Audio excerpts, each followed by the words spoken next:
सांगली लोकसभा काँग्रेस पक्ष निवडणूक लढवण्याच्या तयारीत आहे। उद्धव बाळासाहेब ठाकरे गटानं थेट सांगली लोकसभा जागेवर तसंच मुंबईतल्या काही जागांवर चर्चा सुरू असताना उमेदवार जाहीर केले आणि यावरून आता काँग्रेसच्या राज्यातल्या नेत्यांनी दिल्लीमध्ये संवाद करत नाराजी व्यक्त केली आहे। सांगली लोकसभा इथं विशाल पाटील बंडखोरी करत निवडणूक लढवण्याच्या हालचाली सुरू असल्याची माहिती सूत्रांकडून येते। सागर कुलकर्णी आमचे प्रतिनिधी आपल्याबरोबर आहेत। आणखी सविस्तर तपशील जाणून घेऊया।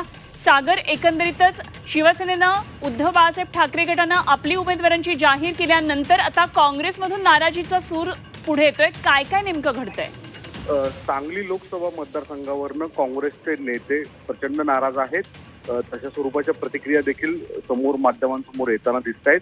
पण दुसरी सगळ्यात महत्त्वाची गोष्ट म्हणजे राज्यातल्या काँग्रेस नेत्यांनी दिल्लीतल्या काँग्रेस नेत्यांशी संवाद केलेला आहे आणि त्यानंतरनं जवळपास ग्रीन सिग्नल येत असताना दिसून येतोय की सांगली लोकसभा मतदारसंघात भलेही शिवसेनेने उमेदवार जाहीर केला असला तरी तिथे काँग्रेसच्या वतीने विशाल पाटील हे उमेदवार राहतील आणि बंडखोरीची लागण महाविकास आघाडीला लागेल की काय अशी एक शक्यता निर्माण झालेली आहे।